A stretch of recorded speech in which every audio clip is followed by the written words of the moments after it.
Di balik kemegahan sebuah pabrik tekstil di desa terpencil, tersembunyi perjanjian yang tidak orang tahu, yang telah berlangsung selama bertahun-tahun.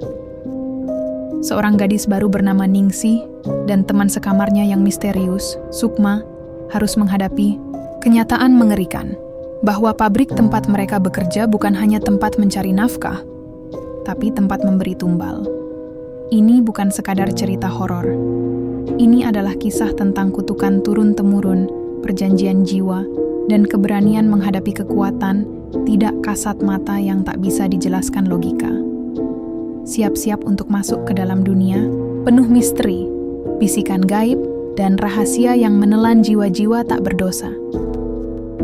Sebelum kita mulai, jangan lupa tekan tombol like dan subscribe, serta aktifkan lonceng notifikasi supaya kalian gak ketinggalan kisah-kisah horor misteri berikutnya. Tulis di kolom komentar, apa kalian berani kerja di tempat yang penuh larangan dan bisikan aneh seperti ini? Sekarang, matikan lampu, pasang headset, dan bersiaplah. Selamat datang di kisah Pesugihan Pabrik Pak Ramdhani. Kabut menggantung pekat sejak fajar menyingsing. Seakan-akan matahari enggan menampakkan diri di desa itu. Ningsih menurunkan tas dari bahunya, memandang gerbang pabrik yang menjulang tinggi dan kusam, seperti monumen tua yang menyimpan rahasia. Pabrik tekstil Ramdhani. Bangunannya besar, berdinding semen kasar yang mulai berlumut. Suara mesin terdengar samar, kontras dengan suasana sekitar yang terlalu sunyi. Tak ada tawa, tak ada teriakan buruh seperti yang biasa ia bayangkan. Hanya suara desis kabut dan langkah sepatu para pekerja yang tak saling bicara. Baru, ya, seorang perempuan mendekat. Wajahnya pucat, matanya sayu. "Saya Sukma, sekamar sama kamu nanti." Ningsih mengangguk, mencoba tersenyum. "Iya, aku Ningsih." Mereka berjalan menyusuri lorong pabrik. Lantainya dingin, lampu-lampunya redup, dan tiap pintu terlihat seperti tak pernah dibuka. Sukma menunjuk satu pintu besi di ujung lorong. "Itu gudang. Jangan dekati. Kalaupun kamu dengar sesuatu dari sana, abaikan saja." Nada bicaranya datar, seolah ia sudah menghafal kalimat itu. Ningsih mengernyit, tapi memilih diam. Ruangan tempat mereka tinggal berada di belakang area produksi. Sempit, cukup untuk 2 kasur dan 1 lemari tua. Saat malam tiba, kabut makin tebal. Bahkan dari jendela kamar, nyaris tak terlihat apapun kecuali putih kelabu yang melayang-layang di udara. "Aneh ya, kenapa banyak banget kabut?" tanya Ningsih. "Sudah biasa," jawab Sukma pelan. "Kabut di sini nggak selalu datang dari cuaca." Ningsih diam. Ia mencoba tidur, tapi dengungan mesin dari bawah terus berdengung, dan sesekali ia yakin mendengar sesuatu yang tak seharusnya terdengar. Suara seret. Seperti sesuatu digesekkan ke lantai. Dan isakan. Pelan. Lirih. Paginya, saat apel pagi, Ningsih memperhatikan para pekerja. Wajah-wajah mereka tampak lesu, beberapa bahkan seperti menahan ketakutan. Tapi begitu Pak Ramdhani muncul, semuanya berubah. Semua serempak menunduk. Tak ada suara. Hening. Pak Ramdhani mengenakan batik coklat tua, berdiri dengan tangan di belakang. Senyumnya ramah, tapi Ningsih merasakan sesuatu yang aneh di balik tatapan matanya. Bukan ramah, tapi dingin. Matanya tak menyimpan kehangatan, hanya ketertiban yang dipaksakan. "Kedisiplinan adalah segalanya di tempat ini," ucapnya tenang. "Kalau kalian taat, kalian akan selamat." Kalimat itu membuat Ningsih bergidik. Bukan karena kata taat, tapi karena kata selamat. Ia menoleh ke Sukma yang hanya menatap tanah, seolah tak ingin bersinggungan dengan siapapun. Hari-hari berjalan lambat. Setiap sore, kabut datang lebih tebal dari sebelumnya. Dan suara-suara dari gudang mulai terdengar lebih jelas. Tangisan, ketukan, kadang tawa lirih. Dan malam itu, saat hendak tidur, Ningsih melihat bayangan hitam berdiri di depan gudang, tidak bergerak. Hanya berdiri di sana, menghadap ke pintu yang tertutup rapat. Siapa itu? Bisiknya. Sukma menarik selimutnya lebih tinggi, tak membuka mata. Tapi suaranya terdengar jelas. Kalau kamu pengen lama kerja di sini, jangan tanya. Hari demi hari berlalu, tapi rasa asing di dalam pabrik itu tak pernah memudar. Ningsih mulai merasa seolah ia bekerja bukan hanya di tempat yang sunyi, tapi juga di tempat yang sedang diawasi, bukan oleh manusia, tapi oleh sesuatu yang lain. Suatu sore, saat jam kerja hampir selesai, Ningsih tertinggal di area belakang karena lupa menyimpan laporan harian. Lorong sudah sepi, hanya suara langkahnya sendiri yang terdengar menggema. Lampu di langit-langit berkedip pelan. Saat ia melangkah melewati pintu gudang, suara itu datang lagi. Ketukan. 3 kali. Lalu hening, lalu tangisan. Pelan, tertahan, seperti suara anak kecil. Ningsih mendekat. Tangannya hampir menyentuh gagang pintu besi ketika, "Jangan!" Sukma tiba-tiba muncul, menarik tangannya dengan kuat. "Jangan pernah dekat ke situ. Kamu nggak tahu apa yang bisa keluar dari balik pintu itu." Ningsih menatapnya, marah sekaligus bingung. "Itu suara anak kecil, Sukma. Bagaimana kalau..." "Bukan anak kecil." Suara Sukma rendah, wajahnya pucat. "Itu cuma tiruan." "Tiruan?" Sukma menarik napas. Mereka bisa meniru suara apapun, tangisan, tawa, bahkan suara teman. Sendiri, mereka akan memanggilmu sampai kamu membukakan pintu. Mereka siapa? Sukma tidak menjawab. Ia hanya menatap pintu besi itu lama sebelum membisikkan, "Korban-korban." Malamnya, Ningsih duduk sendiri di ranjang, pikirannya kacau.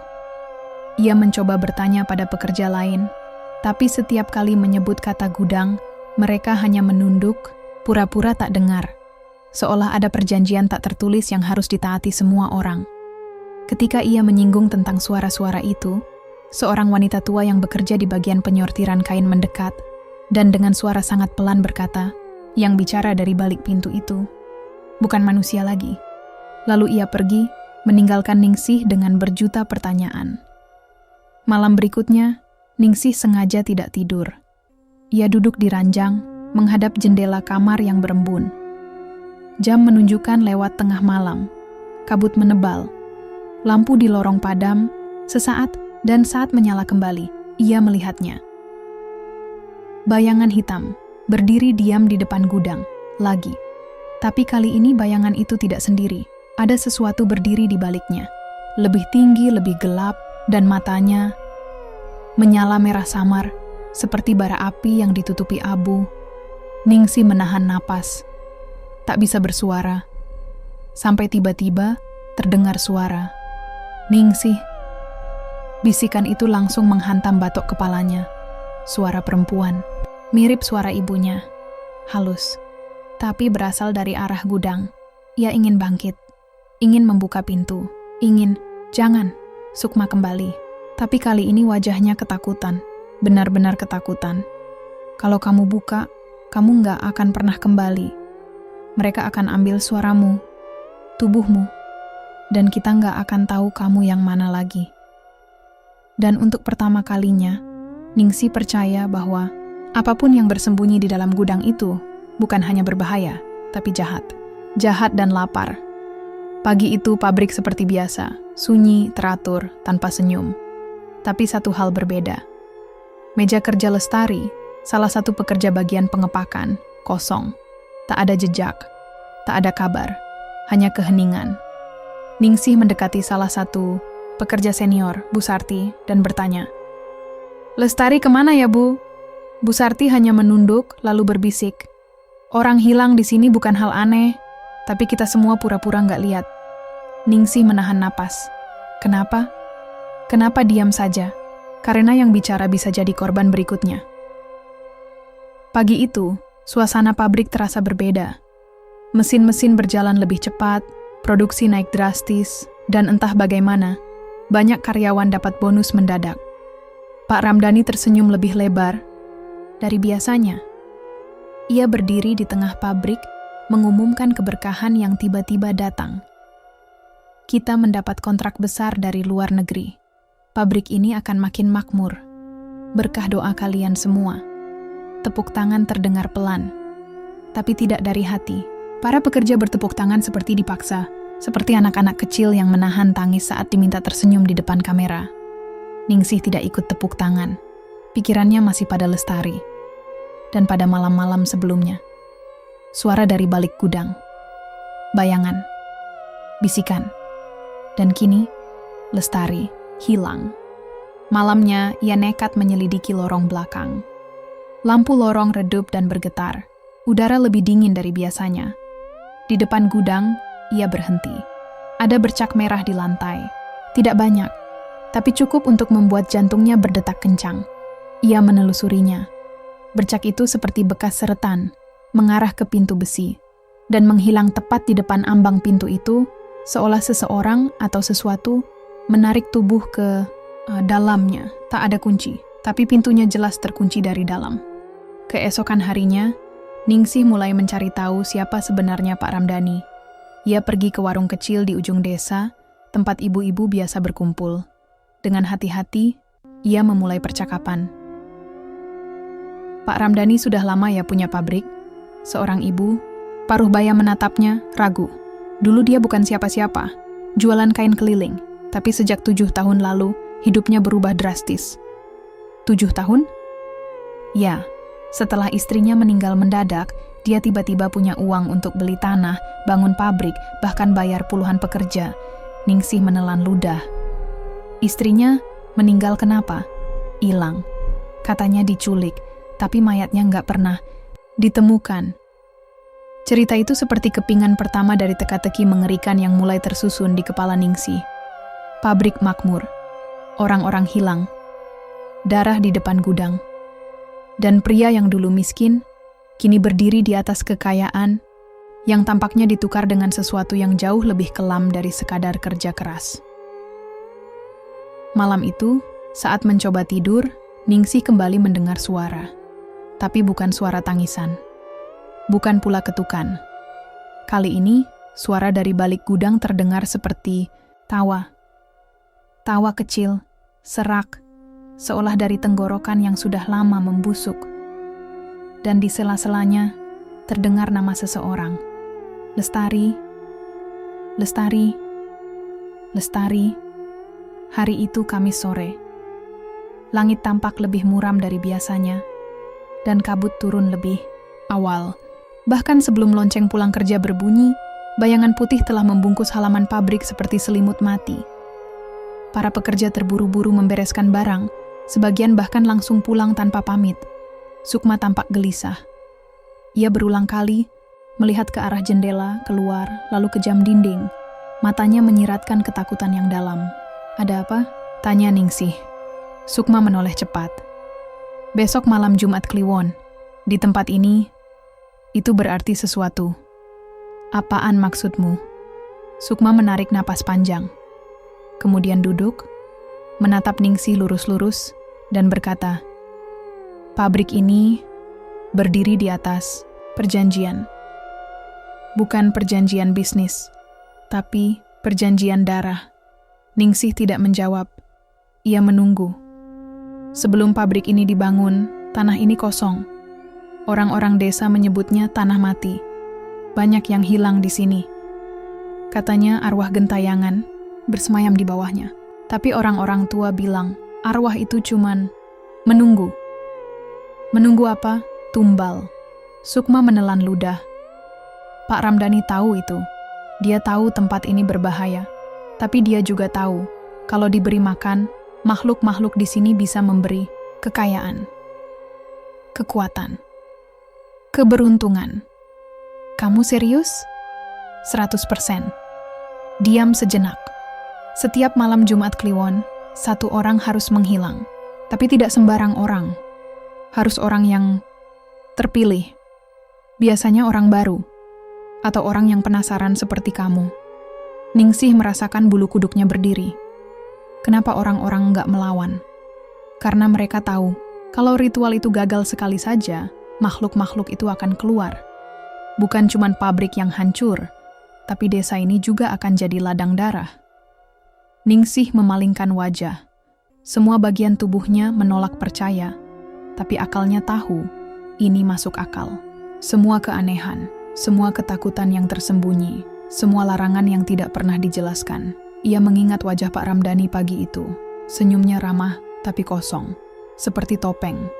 Jadi, Lestari, Sukma mengangguk. Dia tumbal terakhir. Dan besok malam akan ada yang baru. Malam itu, Ningsih tidak bisa tidur. Bukan karena takut, tapi karena pikirannya bekerja keras. Ia tidak ingin jadi korban, tapi ia juga tidak mau terus tinggal di tempat yang memberi makan iblis demi keuntungan. Saat jam menunjukkan lewat tengah malam, Ningsih memberanikan diri berjalan ke ruang makan pabrik. Ia tahu Pak Ramdhani sering duduk sendirian di sana setelah jam kerja. Dan benar saja, pria itu ada di sudut ruangan menyeruput teh panas.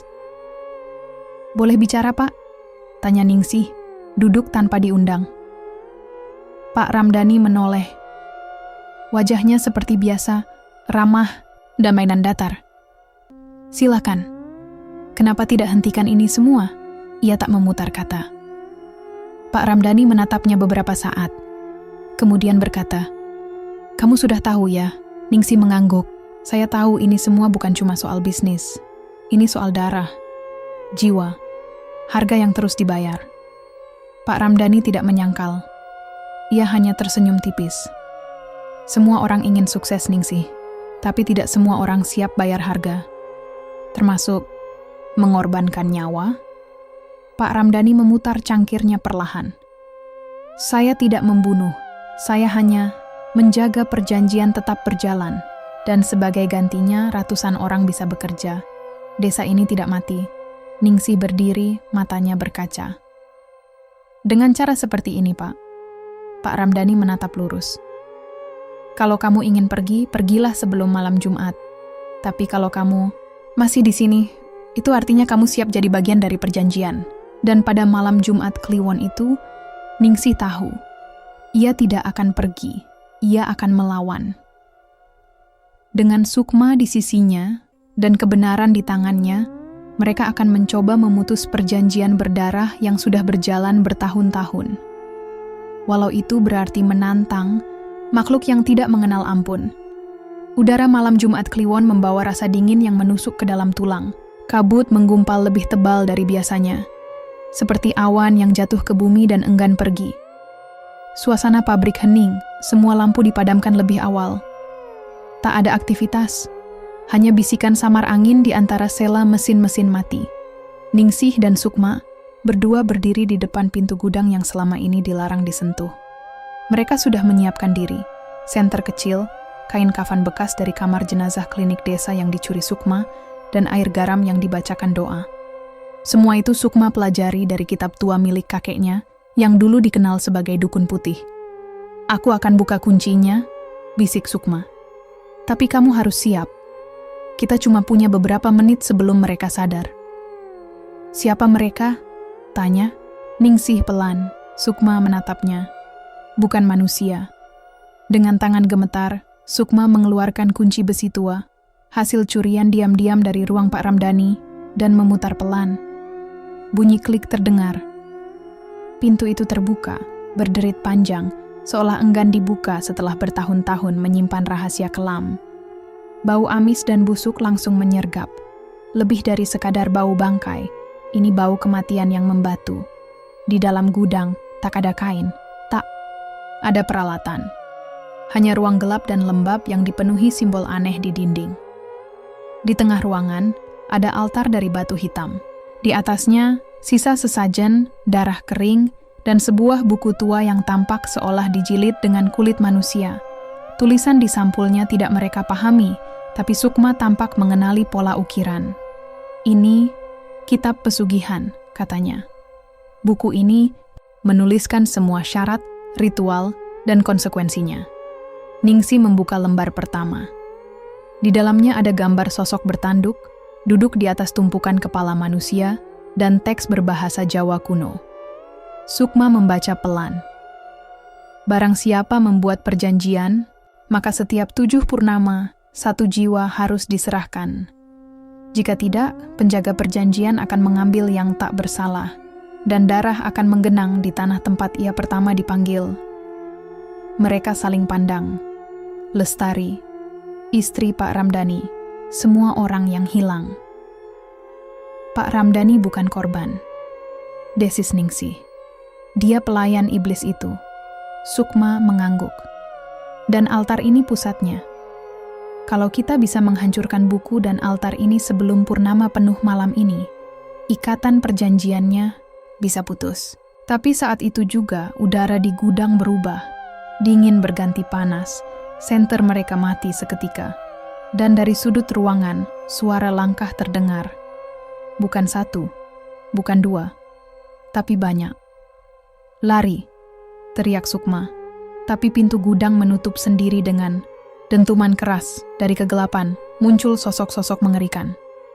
Wajah mereka rusak, terbakar, dengan mata kosong dan mulut yang terus mengulang kata, "Kembalikan, kembalikan, kembalikan." Itu bukan hantu biasa. Itu para tumbal. Jiwa-jiwa yang dikorbankan selama bertahun-tahun. Sukma menaburkan garam ke tanah sambil membaca mantra cepat. Para arwah mundur sejenak, berteriak tanpa suara, tapi terus mendekat.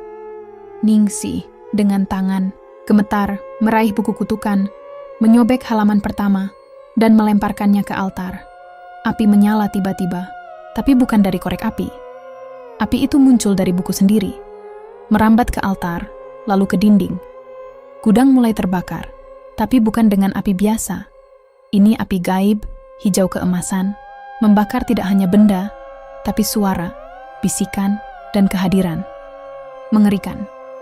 Pintu terbuka sendiri. Mereka berlari keluar, batuk-batuk karena asap dan panas. Dari jauh, Pak Ramdhani muncul, berlari ke arah mereka dengan wajah panik. "Apa yang kalian lakukan?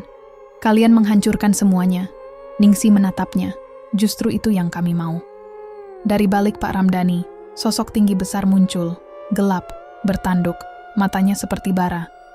Makhluk itu meraih tubuh Pak Ramdhani dan menyeretnya masuk ke dalam gudang yang terbakar. Jeritan Pak Ramdhani menggema, lalu menghilang. Gudang itu runtuh. Dan bersama itu, kabut malam mulai surut perlahan. Namun Ningsih tahu, belum selesai, masih ada yang belum muncul sepenuhnya. Dan belum semua kutukan hilang. Setelah gudang terbakar dan Pak Ramdhani lenyap ditelan makhluk yang ia layani, pabrik seolah mati. Para pekerja pulang tanpa aba-aba. Tak ada yang bicara, tak ada yang menangis. Semuanya bungkam seperti tahu bahwa sesuatu telah berubah, atau sedang menunggu berubah kembali. Ningsih dan Sukma kembali ke kamar. Tubuh mereka penuh debu dan bekas luka kecil. Tapi bukan itu yang membuat Ningsih tak bisa tenang. Ada sesuatu di wajah Sukma, tatapan kosong, seolah pikirannya berada di tempat lain. Sejak gudang itu terbakar, Sukma tidak mengatakan sepatah kata pun. "Sukma, kamu kenapa?" tanya Ningsih pelan. Gadis itu hanya duduk di lantai, memeluk lutut, menatap lurus ke dinding. Bibirnya bergerak pelan. "Sudah waktunya." "Apa maksudmu?" Sukma menoleh, matanya merah. Bukan karena menangis, tapi karena sesuatu yang lain. "Aku seharusnya jadi tumbal malam ini, tapi kamu membatalkan ritualnya." Ningsih menelan ludah. "Kamu bukan korban. Kita sudah hancurkan perjanjian itu." Sukma menggeleng. Perjanjiannya sudah rusak, tapi darah yang dijanjikan tetap ditagih. Ningsih merinding. "Tapi kamu bukan siapa-siapa buat mereka. Kamu cuma pekerja, sama seperti aku." Sukma menatap lantai. Lalu, perlahan, ia mengangkat baju lengan kirinya, memperlihatkan bekas tanda seperti luka bakar berbentuk segitiga terbalik. Ningsih terperanjat. "Ini apa?" "Ini tanda warisan. Aku cucu dari adik ipar istri pertama Pak Ramdhani. Nenekku pernah menolak ikut pesugihan puluhan tahun lalu, tapi darahku masih punya utang. Dan malam ini, darah itu dipanggil." Ningsih menggenggam tangan Sukma. "Kita bisa lawan ini. Kita sudah bisa hadapi arwah-arwah tumbal. Kita bisa hadapi ini juga." Sukma tersenyum lemah. "Kamu tidak mengerti, Ningsih. Perjanjian sudah berakhir. Tapi makhluk itu bukan bagian dari perjanjian. Dia adalah penagih dari kegelapan yang lebih tua dari semua kesepakatan manusia. Saat itu juga, listrik kamar padam, lampu mati. Kabut masuk dari celah jendela, walau semua tertutup. Dan dari luar, terdengar langkah berat. Tanah berguncang perlahan. Langkah itu bukan manusia, bukan pula makhluk biasa. Ningsih berdiri, mengambil senter dan garam sisa. Tapi saat cahaya senter menyala ke arah pintu, bayangan hitam berdiri di sana. Tidak bergerak. Wujudnya mirip manusia, tapi lebih tinggi, berleher panjang, dan matanya merah menyala. Di dadanya, tergantung kepala kambing, menghitam dan berlumut. Sosok itu menunjuk Sukma, warisan, harus dibayar. Bisiknya, suaranya seperti serangga yang berbicara lewat mulut manusia. Sukma maju setapak. Kalau aku pergi, kamu akan berhenti? Makhluk itu tidak menjawab.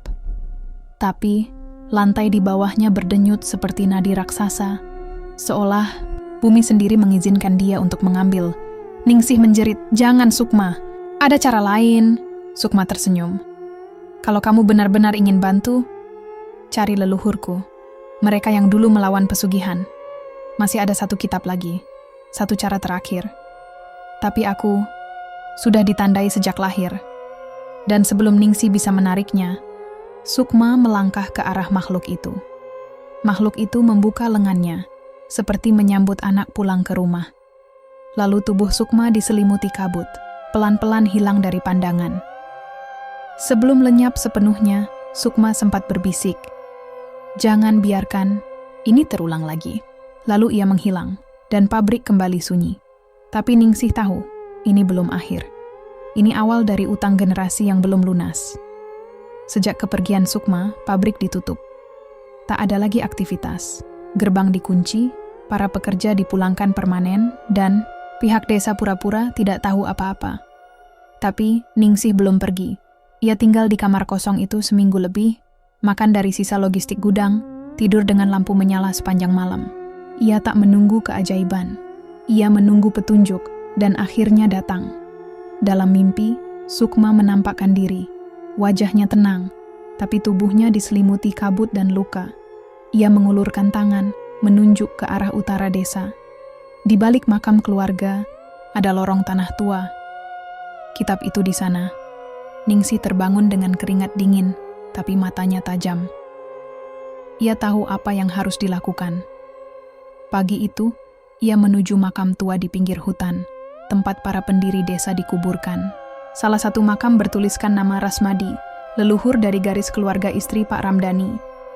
Di balik nisan retak itu, ada tanah yang berbeda, lebih gembur, tak ditumbuhi rumput. Ia mulai menggali 1 jam, 2 jam. Hingga akhirnya, tangannya menyentuh sesuatu keras. Peti kayu tua. Sudah lapuk tapi masih utuh. Di dalamnya, seikat kain kafan, segumpal rambut, dan sebuah kitab bersampul kulit hitam dengan cap darah beku. Kitab leluhur. Penangkal kutukan pesugihan. Ia membawa kitab itu ke bekas pabrik, menyelinap masuk lewat jendela belakang. Lorong masih berantakan. Bekas api gaib dari malam ritual belum hilang sepenuhnya.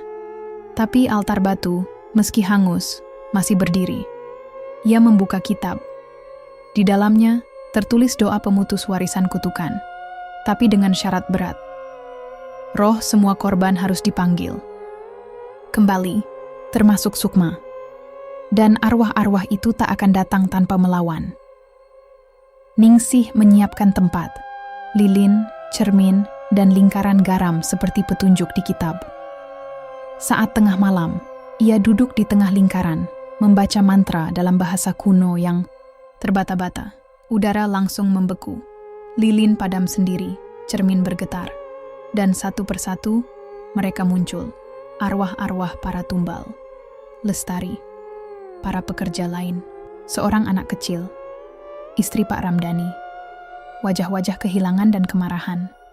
Mereka berteriak, menangis, tertawa, semua bersamaan, suara yang tak bisa dibedakan antara rasa sakit dan dendam. Tubuh Ningsih hampir terhempas keluar lingkaran, tapi Ia bertahan membaca terus sampai suara mereka melemah, lalu hening. Terakhir, Sukma muncul. Tapi bukan seperti dalam mimpi. Wajahnya pucat, matanya sayu, dan tubuhnya tampak mulai meleleh oleh kabut. Baca halaman terakhir. Cepat. Ningsih membuka halaman terakhir. Tulisan dalam tinta merah. Tua, kutukan berakhir hanya jika darah pengikatnya dikembalikan ke tanah ibunya. Apa maksudnya? Teriak Ningsih. Sukma menunjuk altar batu. Pecahkan. Di sanalah darah pertama ditaruh. Disitulah akhir harus dimulai. Dengan sisa tenaga, Ningsih mengambil palu besar dari gudang alat dan menghantam altar. Sekali, 2 kali, batu itu retak. Darah kering meleleh seperti hidup kembali. Dan dari celah batu, suara makhluk menyeruak. Marah, meraung, dan mengguncang dinding. Sukma menjerit, tubuhnya tertarik ke udara, tapi ia tersenyum. Terima kasih, kamu menghentikan semuanya. Altar meledak dalam cahaya merah, lalu gelap. Ketika Ningsih sadar, pagi telah tiba. Pabrik tinggal puing, dan semua kabut hilang. Pagi itu, pabrik yang dulunya berdiri megah tinggal puing-puing hangus.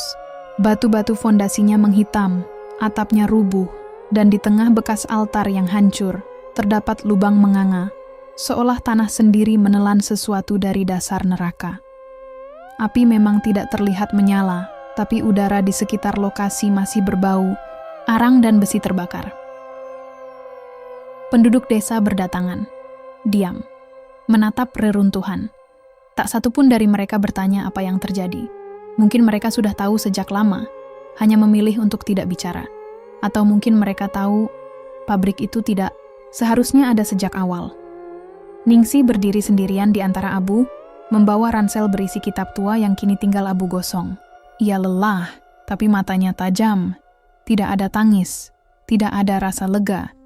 Hanya sepi yang aneh, sepi setelah pertempuran yang tidak akan dicatat siapapun. Seseorang dari warga mendekat, lelaki tua dengan tongkat. Wajahnya penuh keriput, tapi suaranya pelan dan dalam. Sudah selesai? Ningsih menatap lelaki itu.